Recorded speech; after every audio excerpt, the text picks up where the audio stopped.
Terima kasih Anda masih bersama kami di Kompas Petang, saya Cynthia Rompas. Saudara Presiden Joko Widodo meminta kepada Kapolri Jenderal Listio Sigit Prabowo untuk transparan mengusut kasus pembunuhan Vina Cirebon. Presiden Jokowi memastikan sudah bertemu Kapolri dan meminta agar pengusutan kasus pembunuhan Vina terbuka dan tidak perlu ditutupi. Jokowi juga meminta Kapolri mengawal kasus ini agar proses hukum dapat berjalan sesuai dengan prosedur.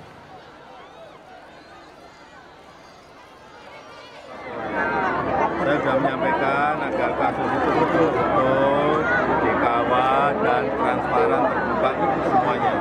Tidak ada yang perlu ditutup-tutupi. Kalau ada, ya.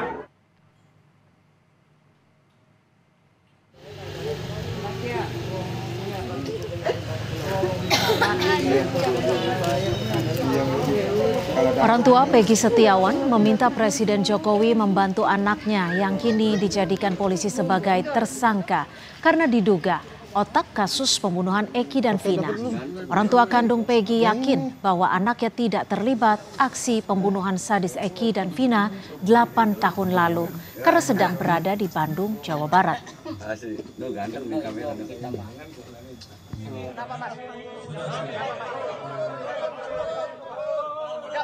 Karena Peggy tidak bersalah, Peggy adalah tulang punggung kami, jadi saya mohon kepada Bapak Jokowi bebaskan anak saya karena anak saya tidak bersalah. Saya orang tidak punya, tidak mengerti apa-apa dan tidak ngerti apa-apa, udah gitu aja.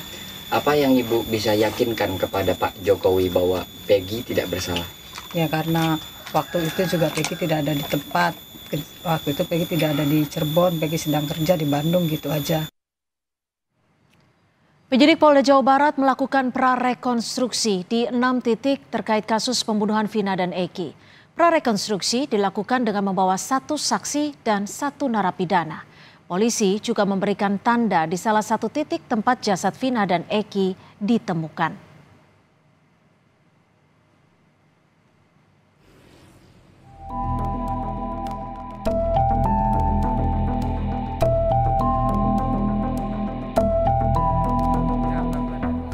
Mabes Polri buka suara soal 2 DPO kasus pembunuhan Vina dan Eki yang dihapus setelah Peggy tertangkap. Kadif Humas Polri Irjen Sadi Nugroho menyebut penghapusan 2 DPO karena alat bukti yang mengarah ke keduanya masih belum mencukupi, termasuk adanya keterangan saksi yang menyebut 2 nama DPO tersebut adalah fiktif. Kadif Humas Polri juga mempersilahkan masyarakat jika memiliki informasi untuk dapat membuat kasus ini terang benderang. Kasus yang disampaikan oleh Dirkrim Polda Jabar bahwa tadinya DPO ada 3 menjadi 1 karena alat bukti yang mengarah kepada 2 orang ini sampai dengan saat ini masih belum mencukupi. Bahkan ada beberapa keterangan saksi yang menyampaikan itu adalah fiktif, nama fiktif. Nah oleh karena itu masih didalamin, masih dikerjakan apabila memang ada keterangan, informasi, tambahan alat bukti, tambahan saksi, ataupun yang lainnya. Untuk membuat terang benderang tindak pidana ini, tentu saja kepolisian akan sangat berterima kasih. Kasus pembunuhan yang menewaskan Vina dan Eki 8 tahun lalu terus bergulir. Setelah menangkap 1 DPO bernama Peggy Setiawan, polisi kini justru menghapus 2 nama DPO karena dinilai fiktif. Pengacara keluarga almarhum Vina, Hotman Paris Hutapea, merasa janggal atas hilangnya nama 2 DPO dalam kasus pembunuhan ini. Menurut Hotman, terlalu cepat bagi penyidik untuk menghapus 2 nama DPO yang sebelumnya tercatat dalam BAP maupun putusan pengadilan yang sudah berkekuatan hukum tetap. Ini semua putusannya, ini putusannya ini semua, di bagian akhir dari putusan itu jelas-jelas disebutkan ada 3 DPO. Di dalam pertimbangan hukum juga ada 3 DPO. Di dalam surat tuntutan ada 3 DPO. Di dalam surat dakwaan ada 3 DPO. Di dalam BAP ada 3 DPO. Keterangan dari 8 terdakwa pun mengatakan ada 3 DPO. Sekarang hanya dalam waktu 2 minggu dirubah dengan mengatakan itu fiktif. Jadi prinsipnya keluarga korban maupun kuasa hukum menolak pernyataan dari penyidik Polda Jabar yang menyatakan bahwa 2 DPO tersebut adalah fiktif. Terlalu cepat untuk mengatakan itu. Sebelum Peggy ditangkap polisi Selasa 21 Mei lalu, polisi menyebut ada 3 DPO dalam kasus pembunuhan Vina dan Eki. Setelah ditetapkan sebagai tersangka dan ditahan di Mapolda Jawa Barat, Peggy Setiawan bakal dibela puluhan kuasa hukum dari berbagai daerah. Saat ini ada 64 anggota pengacara yang mengajukan diri untuk membela Peggy Setiawan. Tim Liputan, Kompas TV. Presiden Joko Widodo sudah meminta Kapolri agar mengusut kasus pembunuhan Vina dan Eki di Cirebon, Jawa Barat harus dikawal dan transparan.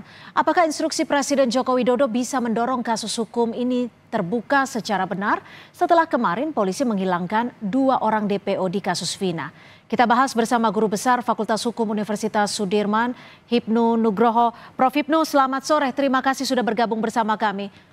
Iya, selamat sore, Mbak. Prof, ini kan sudah menjadi catatan dan disoroti RI1. Apakah dengan hal ini Kapolri bisa bekerja lebih cepat dan transparan untuk menangani kasus Vina? Ya, kita apresiasi ya, karena Presiden itu sebagai atasan langsung Kapolri. Satu. Kedua, Polri dalam konstitusi kita itu adalah sebagai pelindung, pengayom, penegak hukum. Dengan demikian, kalau sampai pada pengungkapan kasus Vina tidak, tugas sebagai pengayom, pelindung, penegak hukum gagal. Ini yang saya kira menjadi reputasi Polri ke depan. Karena kalau kita ingat kemarin, Mbak, reputasi Polri trust hasil survei itu agak turun terus. Nah, ini jangan sampai kepercayaan masyarakat terhadap pengungkapan perkara sebagai bentuk pelindungan demikian juga turun. Inilah saya kira Polri bagian cermin pelindungan masyarakat di dalam republik ini. Dengan demikian Presiden memberikan suatu instruksi sangat diapresiasi, mudah-mudahan Polri begitu cekatan, begitu sigap dalam rangka mengungkap pembuktian. Kalau toh kemarin pembuktian dengan pembuktian langsung, misalkan keluarga, bukti, besok paling tidak pembuktian tidak langsung. Karena bisa mengcounter, yang 5 ini tidak mengaku bagaimana alasannya, ada intervensi enggak, ada rekayasa enggak. Ini yang saya kira trik-trik pengungkapan ini sekaligus akan membuka dan Presiden memberikan apresiasi untuk segera dilanjutkan dalam rangka tuntas sebagai negara bertanggung jawab terhadap rakyatnya, terhadap masalah hukum. Oke, jika memang sudah menjadi sorotan dari Presiden Joko Widodo, lalu bagaimana baiknya atau selayaknya Kapolri harus merespon terkait hal ini? Ya, sebagai bawahan Presiden dan sebagai lembaga yang bertanggung jawab keamanan negara RI di dalam negeri, harus cepat tanggap bahwa pengungkapan perkara itu jelas, kan gitu. Karena sejak awal memang ada suatu tanda petik tidak keberesan kan itu. Oleh karena itu harus petakan apakah ini karena faktor lembaga, apakah ini faktor kejahatannya, ataukah faktor buktinya. Itu harus dipetakan, Mbak. Dan dipetakan ini akan menjadikan suatu temuan yang besar, temuan yang bagus, bisa dipertanggungjawabkan masyarakat. Sehingga jangan sampai 5 menjadi 1, 11 menjadi 8, 3 menjadi 1. Ini tidak bisa dipercaya. Ini taruhan negara, juga taruhan Presiden sebagai atasan Presiden, sebagai kepala negara. Prof, jika Anda menyebut tidak bisa dipercaya, karena kalau kita dahulu juga ditangani oleh Polda Jawa Barat, apakah baiknya kasus ini ditangani oleh Barreskrim? Kalau ini sudah menjadi atensi Presiden, mau tidak mau Barreskrim turun. Ini tadinya kan tidak. Tadinya tidak, skup bisa ditangani oleh Polda. Tapi ternyata sampai detik ini kan simpang siur untuk menentukan tersangka. Ada bahkan malah melakukan suatu penolakan, tidak bukti. Ya mau tidak mau Barreskrim. Kenapa Barreskrim? Barreskrim mempunyai sarana persasro yang luar biasa. Deteksi yang luar biasa. Data yang biasa. SDM yang luar biasa. Artinya membackup. Karena apa? Kenapa ini Barreskrim? Karena ini taruhan negara dalam rangka Polri pengungkapan suatu peristiwa pidana. Oke, Prof. Hipnu, kalau banyak pihak yang menilai ada kejanggalan khususnya terkait dengan 2 DPO yang dihilangkan, kapan kasus ini harus diambil atau diambil alih oleh Barreskrim? Segera. Begitu Presiden memerintahkan seperti ini, ya mau tidak mau Kapolri memerintahkan Barreskrim untuk mengambil alih. Kan gitu, Mbak. Karena gitu loh. Kita pertanyaan begini loh, kalau kita analogikan, kemarin kan pada waktu itu kan diambil alih oleh Polda, karena ternyata supaya tidak ada konflik interest, kan gitu kan. Sekarang pertanyaannya, kalau di Polda ditangani jangan-jangan ada konflik interest, harus Barreskrim. Ini kan meningkat terus, Mbak. Pertanyaan seperti itu, sehingga kalau Barreskrim betul-betul seandainya ada intervensi, ada kelompok yang tanda petik disembunyikan, itu menjadi jelas penyelesaiannya. Baik, agar lebih terbuka. Terima kasih Prof. Hipnu Nugroho, Guru Besar FH Unsud sudah bergabung dan memberikan perspektif pada kami di Kompas Petang. Selamat sore, Prof.